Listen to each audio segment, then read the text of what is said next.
Okay, तो ये है NCERT एक्सरसाइज का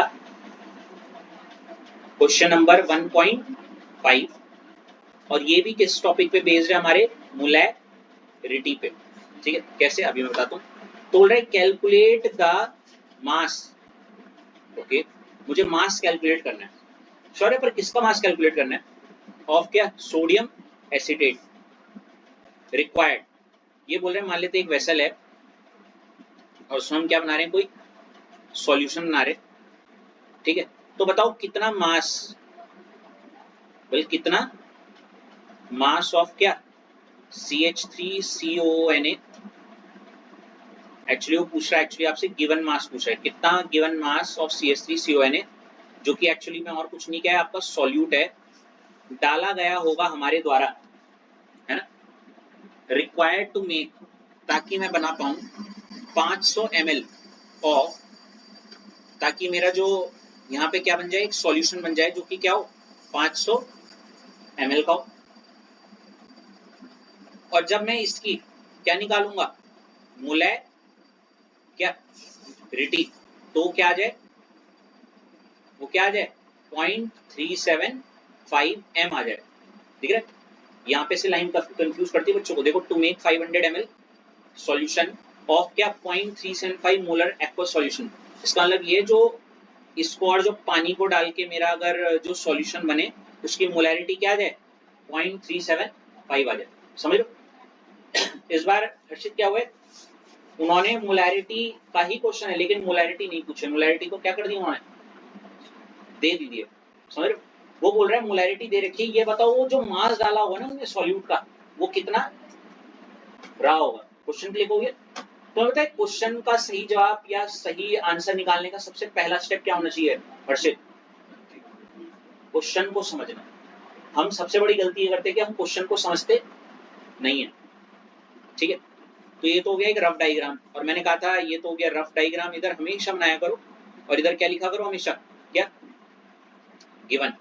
ठीक है, और देखो गिवन में कैसे कैसे क्या क्या लिखूंगा मैं, कैलकुलेट द मास, मतलब वो मुझसे पूछ रहा है क्या, गिवन मास पूछ रहा है किसका, ऑफ CH3CONA का, कि कितना डाला होगा।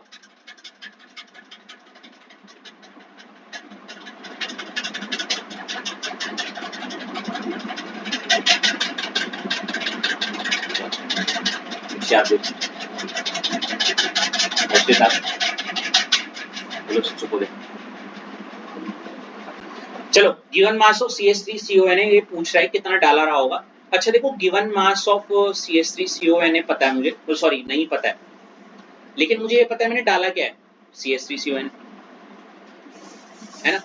और क्या क्या चीज पता है हमें, टू मेक 500 ml। अब देखो 500 ml, ये कहीं ना कहीं मुझे क्या पता चल गया, वॉल्यूम ऑफ सॉल्यूशन कितना हो गया 500 ml, कोई दिक्कत, ऑफ 0.375।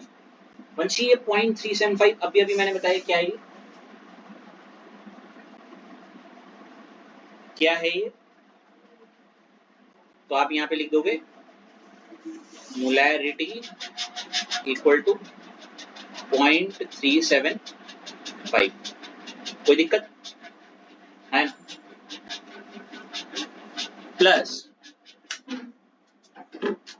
उसने हमें एक और चीज बोल रखी है, molar mass of sodium acetate, molar mass भी दे रखा है, हालांकि मुझे यहीं पे लिखना था पर मैं यहाँ पे लिख देता हूँ ये वाली चीज, क्या मोलर मास ऑफ क्या CH3CONA, ये कितना है हमारा 82 ग्राम पर क्या, सारा डेटा लिख दिया है ना। अभी ये मत सोचो क्या क्यों कैसे, अब देखो अगर इसको करना है तो ध्यान से देखो कैसे करना है। तुम लिख क्यों नहीं रहे हो बाय द वे, मतलब कर लोगे हैं, वीडियो देखोगे, हाँ बोलो, ठीक है। अरे एक और चीज, अगर तुम सोचो ना मैं ये आंसर की से करूंगा तो तुमसे बड़ा बेवकूफ कोई नहीं होगा। सुन लो, आंसर की जो है वो एक टीचर वाली वाइब की तरह आंसर को प्रेजेंट करती है और मैं थोड़ा अलग तरीके से, समझ लो ना। आंसर की से बिल्कुल क्लिक नहीं होगा, मैं पहले ही बता रहा हूँ। मतलब कुछ क्वेश्चन लग जाएंगे, कुछ नहीं लगेंगे, तो देखो कैसे करना है इसे।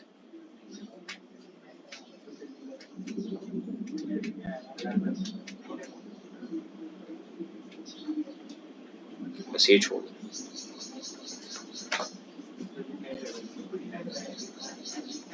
अब ये बताओ, सबसे पहले मैंने हमेशा सिखाया है कि मोलैरिटी का फॉर्मूला लिखो, और जो यूज होगा कौन सा वाला होगा, नंबर ऑफ मोल्स ऑफ क्या सॉल्यूट अपॉन क्या वॉल्यूम ऑफ सॉल्यूशन, जो कि किसमें होना चाहिए, एमएल में। ऊपर हो जाएगा 1000 ml और नीचे क्या हो जाएगा 1 लीटर। यहाँ तक कोई दिक्कत? और देखो मोलैरिटी मुझे पता थी, क्या थी, 0.375। पूरी यूनिट के साथ लिखना, मोल पर litre equal to number of moles का नामो निशान नहीं है, नंबर ऑफ मोल्स का नामो निशान नहीं है, ठीक है, नंबर ऑफ मोल्स का, अपॉन वॉल्यूम ऑफ सॉल्यूशन का है, वॉल्यूम ऑफ सॉल्यूशन का क्या है, जो कि क्या है मेरे ख्याल से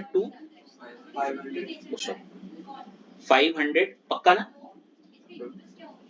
500 ml into 1000 ml upon 1 litre. अभी तक कोई दिक्कत? ml से ml कटा, 500 से कितने जा, 2 जा, है ना। ये जो 2 बचा सिर्फ, ठीक है, नंबर ऑफ मोल्स तो यही रहेगा, 2 कहां चला जाएगा डिनोमिनेटर में, 0.375 मोल पर लीटर।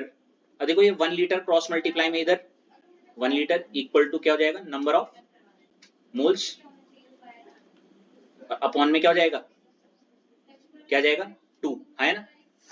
लीटर इनवर्स से लीटर कट गया, तो ये 0.375 को अगर मैं 2 से डिवाइड करूंगा तो मेरा नंबर ऑफ मोल्स कितना आ जाएंगे, बताओ बताओ, number of moles of CH3CONA कितना आएंगे, बताओ, अरे करो, ऐसी कर लो इसको।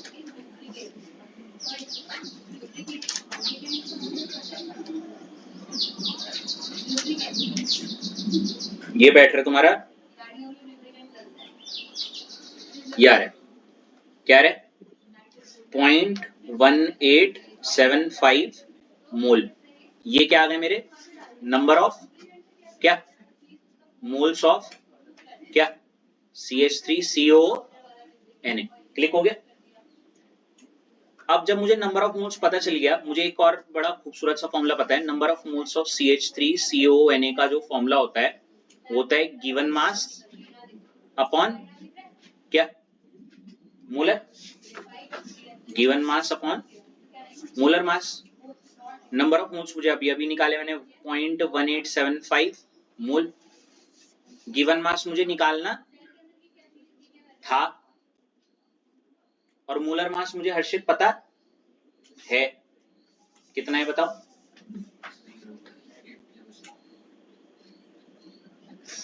82, कितना है, तो मतलब नीचे क्या जाएगा 82 ग्राम पर मोल। अगले स्टेप में क्या होगा वंशी, मेरे को अगर गिवन मास निकालने हैं 82 ये रहा और ये रहा, तो मैं 82 को कहां ले जाऊंगा, क्रॉस मल्टीप्लाई, तो देखो 0.1875 मोल इंटू 82 ग्राम पर मोल, जो भी आंसर आएगा वही आपका क्या होगा गिवन मास। मोल इनवर्स से मोल कट गया, और 0.1875 को जब 82 से मल्टीप्लाई करोगे तो ये आ जाएगा आपका क्या 15.375 क्या ग्राम, और यही आपका क्या है given mass of CH3CONA। Tough था क्या हर्षित? इस बार हमने मोलैरिटी, देखो ना हम क्या कर रहे हैं, हम देखो मोलैरिटी में जगह वो जो रख दी मोलैरिटी, जो नहीं पता उसको वैसे का वैसे ही रहने दो, और जो नहीं पता है उसको निकालो, ठीक है, ऐसे। कैसा लगा? सिंपल।